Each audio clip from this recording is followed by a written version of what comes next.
Okay, welcome back. Let's unpack this. We're doing a deep dive today into something pretty transformative, actually. Mm-hmm. Imagine changing the way you learn English, like fundamentally, moving beyond just translating in your head. Right. Building that direct link, yeah, Mm-hmm. between your thoughts and actually speaking or thinking in English. Exactly. And that's the mission today. We're really digging into how you can train your brain to do that. It's a massive challenge for so many learners, isn't it? That constant internal voice translating everything. It really is. You think in your language, translate, then speak. It's a big hurdle. A huge one. It slows everything down. But we've got this fantastic guide, this document called welcomeback.pdf. And what I find really compelling is how it frames the whole thing. The brain is a muscle analogy? Yeah, Yeah. exactly. Like something you can actively train, strengthen, to get better at thinking directly in English. I love that because it takes something that feels maybe innate or just Hmm. overwhelming, learning a language, Yeah, and makes it actionable. It's a skill. it is something you build with practice. Targeted practice, yeah. So our goal here is to really pull out the techniques from this source. We want to give you concrete, practical ways to start, well, rewiring things a bit. Creating that direct pathway so your thoughts just flow into English. Right, almost like how you learned your first language. You didn't translate then, did you? Yeah. The word and the thing were just linked.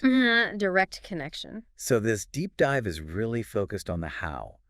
Less theory, more practical steps you can take. And it's good to acknowledge upfront it sounds hard. I mean, changing how you think. Totally. It feels unnatural at first because, well, you've always thought in your native language that's normal. Completely normal. But the source makes a great point about kids. Oh, yeah, that child learning analogy. They don't sit there translating. Nope. They just associate sounds, words with things, actions, feelings. Boom. Direct link. That's the fluency we're aiming for, that efficiency. And the source calls that translation process the detour, which I think is a great way to put it. It is. Instead of thought native language translation LA English, you want thought English directly. Cut out the middleman. Exactly. It takes effort, sure, like any training, but the source is really positive about the payoff. It's very rewarding. Okay, so if you're listening and thinking, all right, I'm in, but where do I start? What's step one according to this guide? It suggests starting super simple, like the simplest thing imaginable. Which is? Naming objects. Just look around you right now, wherever you are. Okay. See a table? Think table. Silently. See a lamp? Think lamp. So not saying it out loud, just internal. Just internal. The whole point, the source emphasizes this, is getting the English word to pop into your head first, without your native language jumping in. That almost sounds too easy. It does.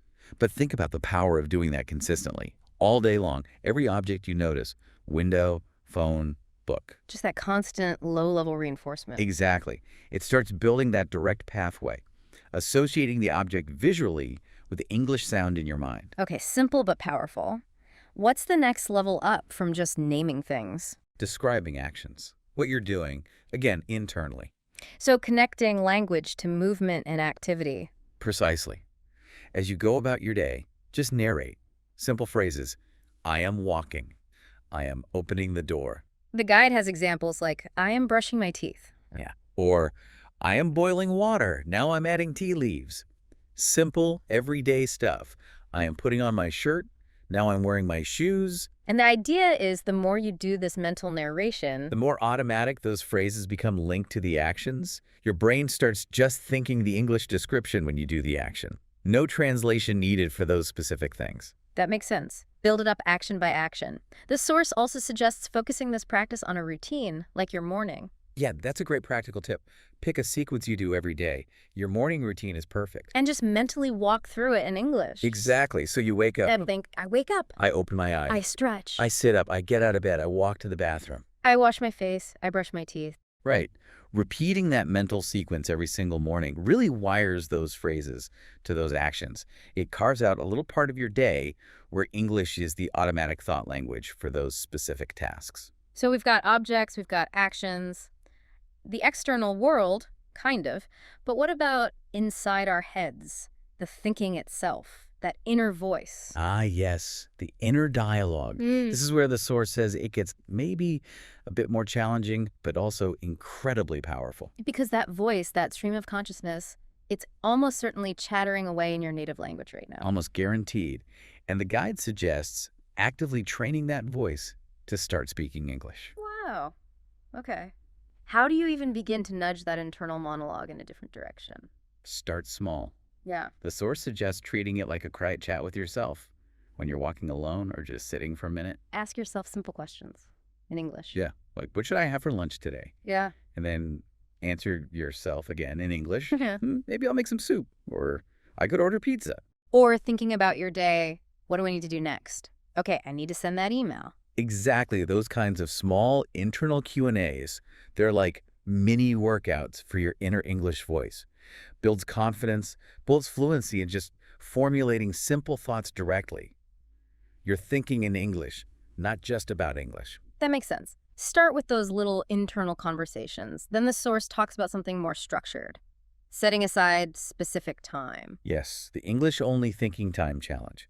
This is about consciously dedicating a block of time each day. Maybe start with just, say, 15 minutes. And during that time, the goal is To try and frame all your thoughts in English. Whatever pops into your head, plans, observations, feelings, worries, try to think it in English first. okay, but what happens when you inevitably slip? Because you will, right? Your brain just defaults back. Oh, absolutely. Mhm. And the source is really clear and kind about this. It's not a failure. Don't beat yourself up. Not at all. Just notice it. Okay, I switched back. And then, gently, calmly, bring your focus back to trying it in English.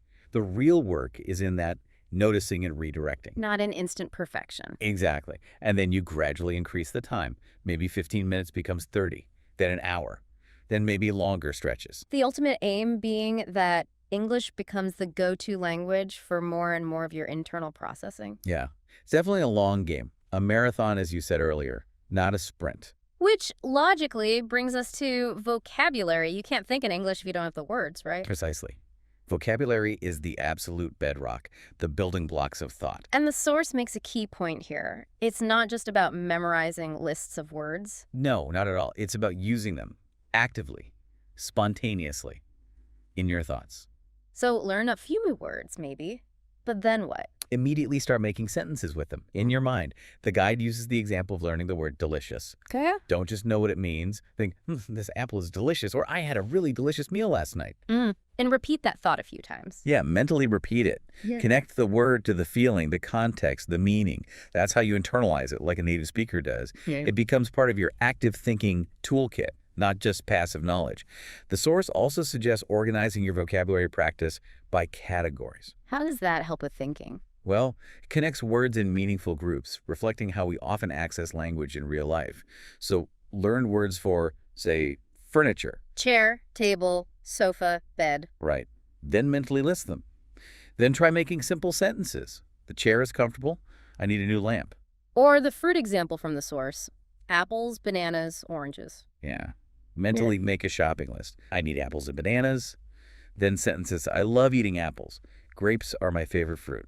So you're linking the words together and linking them to real-life contexts like shopping or preferences makes them easier to grab when you need them for spontaneous thought. Exactly. It makes the vocabulary more accessible, more automatic. Okay, so we've got words, simple sentences describing things and actions. What about processing more complex information, like if you watch a video or listen to something in English? This is a really important step the source covers. Making consumption active, not passive. So don't just watch or listen and assume it's sinking in. Right. The key advice is to pause afterwards or even during and actively summarize what you just heard or watched. In English. Yes, in your own words, in English, just in your mind. So if I watch a cooking video, Pause it and think, okay, first she chopped the onions, then she heated the oil, next she added the spices, or whatever the steps were. that forces you to actually process the information in English, right? Not Yeah. just passively receive it. And then you have to produce English thoughts based on it. Exactly. You're taking the input and reformulating it using your own English understanding. It's a huge step towards thinking fluently because you're practicing comprehension and internal production together. Reading is another big one the source mentions. Books, articles, even simple things like captions online. Absolutely. Reading is incredibly powerful. And the core advice here is similar. Read for meaning, not for word translation. Try to visualize what you're reading. Get the overall picture. Yes. Immerse yourself in the scene or the idea. And crucially, if you hit a word you don't know. Resist the urge to translate immediately. Exactly. Try to guess its meaning from the context first. Ask yourself, what kind of word would make sense here? Why is that better than just looking it up? Because it keeps your brain operating in English. Every time you stop to look up a word or translate, you're switching back to your native language mode. Guessing from context keeps you immersed, keeps the English thinking flowing. That makes a lot of sense. Keep the momentum going in English. The source actually includes a nice little guided practice for this kind of mental connection of visual thinking exercise. Oh, cool. Like the kitchen example? Yeah. So if you're listening, maybe try this for a second. Close your eyes. Imagine you're walking into your own kitchen. Okay, I'm there. Now, mentally, using English, just start naming things you see. Fridge, sink, Good. What else? Microwave, countertop. plates on the table. Now, maybe describe a simple action. I open the fridge. I take out some milk. Perfect. This kind of visualization, seeing it in your mind's eye and immediately labeling or describing it in English, builds really strong, direct mental links. You're not just memorizing abstract words, you're mentally living in English in that space. That feels really concrete. And it's not just about the physical world, is it? The source mentions extending this to our internal world, too, like emotions. Absolutely vital. Thinking fluently isn't just about objects and actions, it's about expressing your inner state. So practice putting feelings into simple English words. I feel happy. I'm feeling a bit stressed. I'm angry about that. I'm sad today. Learning to articulate your emotions, even just basic ones, internally in English is a core part of making the language feel like your own. It's about expressing the whole you. Okay, so we're building this internal English world. How do we then bridge that to interacting with others? The source talks about simulating real life, right? Yes, preparing your mind for actual conversations. Mental scenarios are great for this. Like the cafe example. Exactly. Put yourself mentally in that situation. You walk in. What do you do first? Look at the menu. Decide what I want. Okay, do that mentally in English. The cappuccino looks good. And maybe a croissant. Then practice the interaction. Yeah, mentally rehearse ordering. Excuse me, can I please have one cappuccino and one croissant? You could do this anywhere, couldn't you? Waiting for the bus, walking down the street. Totally. Any downtime. The more detail you put into the mental simulation, the sights, the sounds, the potential responses, the better your brain gets at activating the right English for that situation when it actually happens.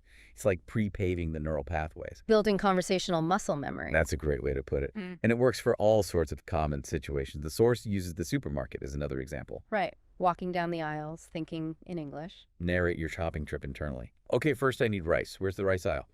Over there. Let's see. This brand looks okay. I'll take this one. Now vegetables. Tomatoes, onions, carrots.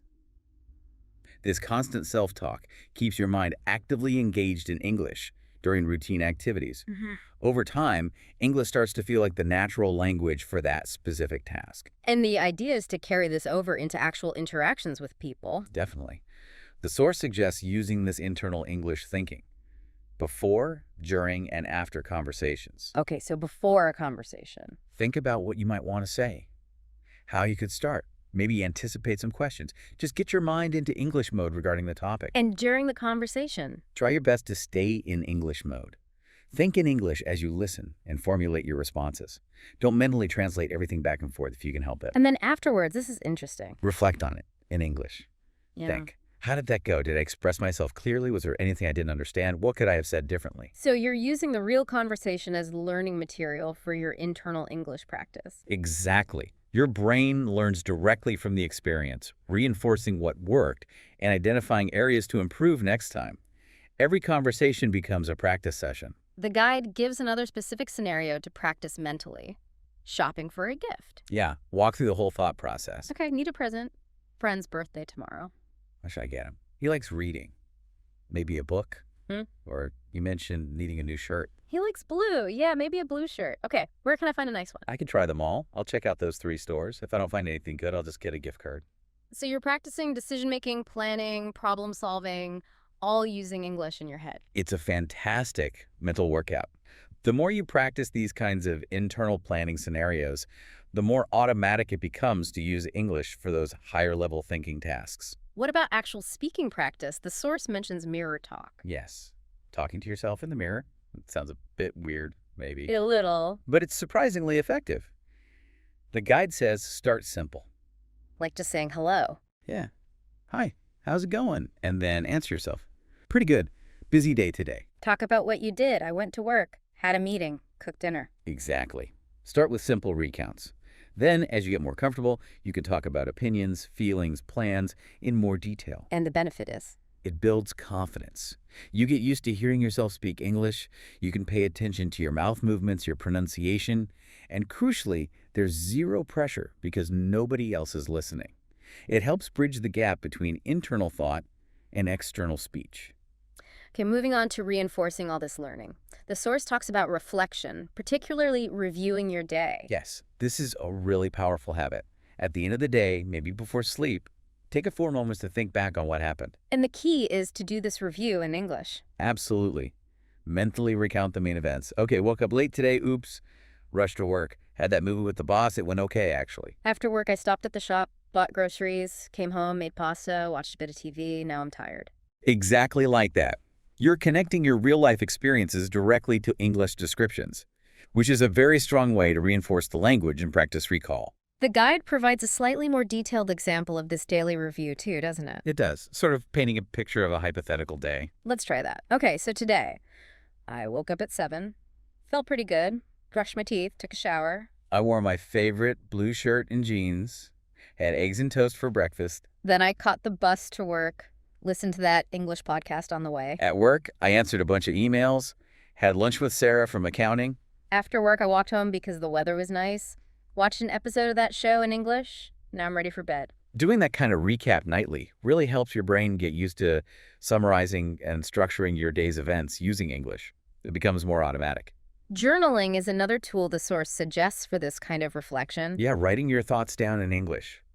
And again, the emphasis isn't on perfection. Don't worry about grammar or spelling mistakes. Not for this exercise. The goal is training your thoughts to flow in English. Just get them onto the page. Start super simple if you need to. Like, today was okay, learn something new. Perfect, just 1 or 2 sentences. Then gradually write more as you feel comfortable. How does writing help differently than just thinking?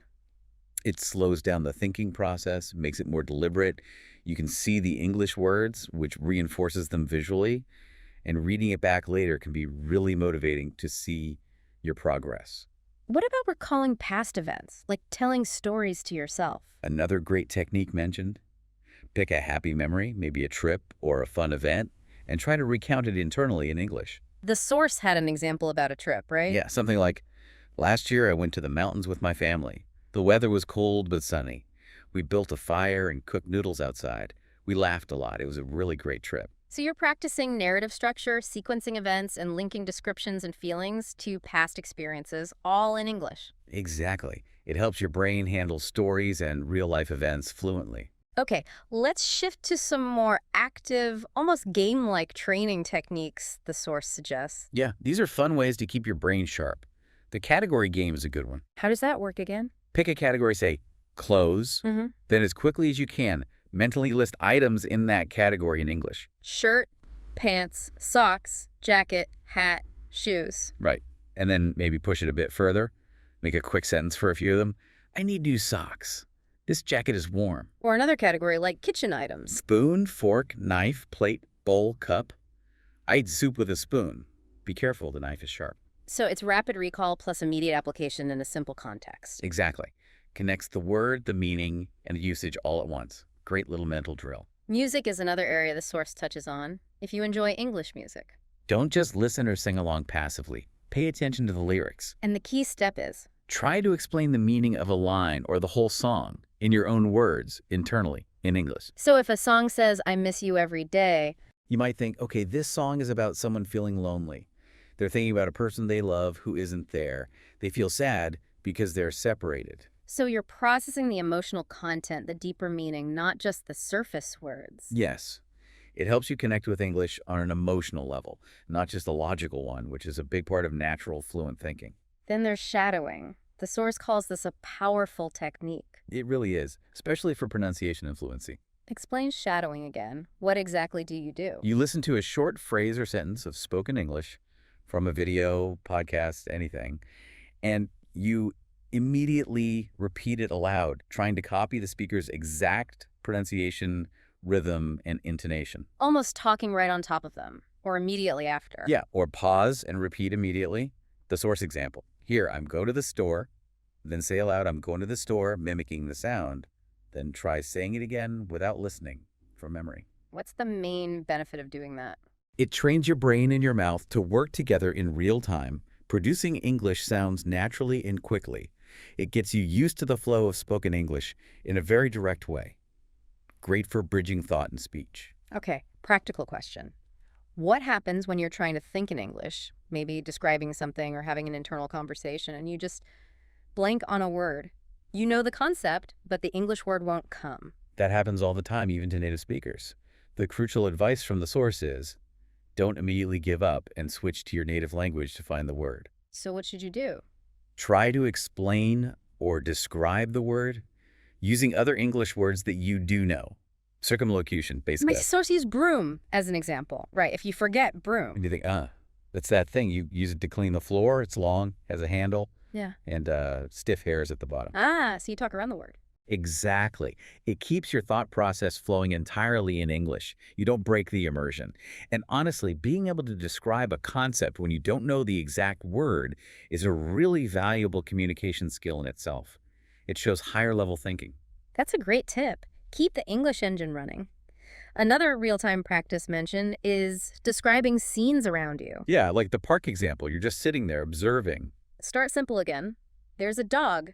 The dog is brown. It's quite big. It's running. Looks happy. Then add more detail as you can. It's chasing a red ball. Some children are laughing nearby. The dog looks very friendly. The sun is shining. It's a nice afternoon. This constant observation and immediate description in English really sharpens your brain's ability to process the world around you directly into the target language. Makes you quicker on your feet, mentally. To keep things fresh, the source suggests daily thinking challenges. Yeah, just give yourself a small, specific task each day. Keeps it interesting, stops it feeling monotonous. Like today's challenge, describe my bedroom in detail in English. Or imagine ordering food at a specific restaurant you know. Yeah. Or mentally summarize the plot of the movie I watched last night. So variety is key. It keeps different mental muscles working, builds comfort across more topics, and just prevents boredom, which is important for sticking with it long term. The guide also talks about weaving English thinking into the fabric of your day, like using free time. Yes, those moments when you're not actively focused on something else, washing dishes, folding laundry, waiting in line, your brain is often more relaxed then. And you can use that time for what kind of English thinking? Just gentle stuff. Mull over your plans for the evening. Replay a conversation in your head. Notice the weather. It looks like rain later. I should probably bring my umbrella. I wonder what time dinner will be ready. I'm getting hungry. Just letting your casual thoughts happen in English. It's low pressure, keeps the language active. There's also a really simple environmental tweak the source recommends. Changing your device language. Phone, computer. Set it to English. Yep. It's a small change, but it means you're constantly encountering English words. Menus, notifications, buttons. You just get used to seeing and understanding them without thinking about it. Exactly. It makes English part of your everyday environment, which subtly reinforces it as part of your thinking environment too. Every little bit helps integrate it. Now let's be real. This isn't always going to be easy. There will be days when your brain feels resistant or you just feel stuck. Oh, for sure. The source acknowledges that completely. Progress isn't linear. So what's the advice for those tough moments? Don't give up. Don't get frustrated with yourself. Just gently acknowledge it. Okay, this feels hard right now, or my brain really wants to use my native language. And then Gently try again. Remind yourself, okay, let's try thinking that thought in English one more time. Or maybe switch to an easier practice, like naming objects, just to get back in the flow. it's okay to slip back sometimes. Absolutely. The key is just returning your focus when you notice it. It's a journey, and every step, even the small ones, counts. Persistence over perfection. Okay, here's a big one that stops a lot of people. Worrying about grammar when thinking internally. Huge barrier.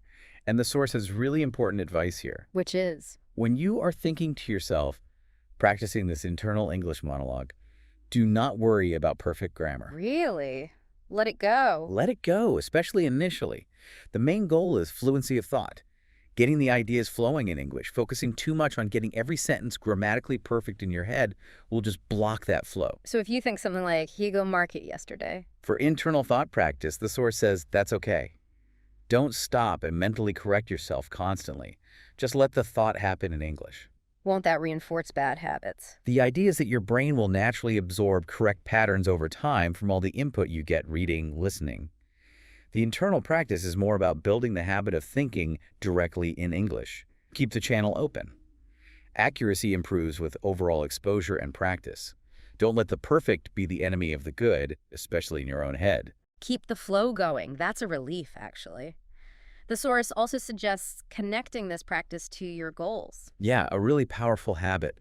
Think about your daily goals or even bigger life goals in English. Maybe every morning. Great time to do it. Mentally outline your intentions. Okay, today I will finish that chapter. I want to make sure I talk to my colleague about the project. I will practice English thinking for 20 minutes. How does thinking about goals in English help? It connects the language directly to your motivations, your aspirations. It makes English feel relevant to your future, not just an academic subject. Builds a deeper, more personal connection.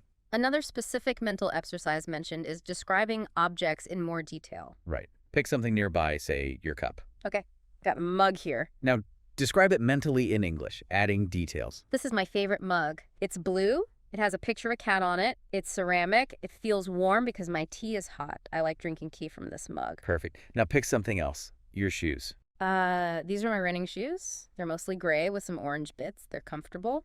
A bit dirty, actually. I wear them when I go for a run. See, this trains your brain to move beyond simple labels and access descriptive words quickly, painting a fuller picture in English. It's like upgrading your internal descriptive abilities. The guide talks about narrating your actions, almost like having an inner coach. Yes, turning that inner voice into a running commentary of what you're doing. So as I'm making lunch, You think, okay, now I'm washing the lettuce. I'm slicing the tomatoes. I'm putting them in the bowl. Now I'm adding some dressing. just quietly narrating the steps to yourself. Exactly. It constantly associates English with your physical actions throughout the day. It helps make English feel like the default setting for experiencing your own life. But what if you're just feeling tired or bored with all this mental effort? It can feel like work. It can. And the source has advice for that too. Don't force it when you're really not feeling it. Instead, go back to something light and fun. Use English to think about things you enjoy. Exactly. Think about your favorite food. Imagine eating it. Describe it in English. Pizza. I love pizza. The cheese is melted and gooey. The crust is perfectly crispy. Pepperoni is the best topping. Makes me hungry just thinking about it. Or imagine that dream vacation again. Paris. Ah, I really want to go to Paris. I imagine walking by the Seine, seeing the Eiffel Tower lit up at night, eating croissants every morning, taking so many photos. connecting English to joy, pleasure, excitement. It refuels your motivation and reminds your brain that this language is about enjoyment too, not just effort. Here's an interesting one. Teaching yourself something in English. Yeah, explaining a simple process, even if no one is listening but you. Like how to make tea, the source example. Right. Mentally explain it. Okay, first, you need to boil some water. Yeah. While it's boiling, get a cup and a tea bag. Once the water boils, pour it into the cup over the tea bag. Let it steep for, say, 3 minutes, then take the bag out. Add milk or sugar if you like. Enjoy. What's the benefit of doing that? It forces your brain to organize information logically and explain it clearly in sequence, using English. It's a really good workout for structuring thoughts for communication. And finally, the source wraps up with a really nice visualization exercise. Imagining your perfect day. Yes, a way to end on a positive, relaxed note. Close your eyes, take a breath, and just mentally walk through your ideal day, narrating it all in English. So maybe I wake up feeling really rested, the sun is shining. I have a relaxed breakfast, maybe read a little, then I do some work I feel passionate about. Later, I meet up with friends for lunch. We laugh and talk. The food is delicious. In the afternoon, maybe I go for a walk somewhere beautiful, feel calm and happy. In the evening, I relax, watch a great movie, maybe in English, feel totally content, a perfect day. Using English to imagine positivity and fulfillment. It just helps your brain associate the language with good feelings, making it more receptive and open to thinking in English naturally. So as we kind of pull all these threads together from this deep dive, what's the overarching message, especially around encouragement? Celebrate the small wins. Seriously. The source emphasizes this. Don't be your own worst critic. So thinking one clear sentence without translating, that's a win. Absolutely. Remembering that new word right when you needed it. Win. Managing 5 minutes of dedicated English thinking time, big win. You have to acknowledge that progress. Pat yourself on the back, mentally. Your brain thrives on that positive reinforcement. Be encouraging, not critical. And the final piece of advice seems to be about trust. Trust the process and trust yourself. You can do this. You have the ability to train your brain this way. Consistency is key, right? Keep showing up. Every day, even if it's just a tiny bit. Those small, consistent efforts add up enormously over time. That's how you build the muscle. And the promise, the payoff, according to this guide. Your brain will adapt. Yeah. English will gradually shift from feeling like this foreign thing you have to constantly decode to just another natural way you think, a part of you. And that internal transformation, thinking directly in another language, it unlocks so much more, doesn't it? The source mentions opening doors. To new ideas. Definitely. Different ways of seeing the world, new opportunities, culturally, professionally, deeper connections with people. It's profound. It really is. It goes way beyond just passing a test or ordering coffee. It changes your internal landscape. So we've covered a huge amount today, pulling from this source material. Everything from just naming a chair, All the way to visualizing your perfect day, narrating actions, playing thinking games, simulating conversations. a whole toolkit for training your brain. And the core message running through it all is pretty clear, isn't it? Patience, consistency, practice. Those are the keys. It's a journey. There's no magic trick. Hmm. But every single effort you make to think directly in English, however small, is building that pathway. It really is possible. Thinking in English isn't just for language geniuses. It's a skill you can actively develop, and it's incredibly rewarding when you start to feel that shift happen. It changes everything about how you experience the language. Which brings us to a final thought, something to maybe ponder after this deep dive. The source talks about opening doors by thinking in a new language. But consider this. If you can intentionally train your brain to fundamentally change how it processes language and thought in this way, what else could you train it to do? Interesting. What other foundational aspects of your thinking, maybe even in your native language, could you consciously reshape through deliberate practice? The power isn't just in learning English itself. It's in recognizing and harnessing your mind's ability to adapt, to rewire, to learn new ways of operating. So the question becomes, what will you train your brain to do next?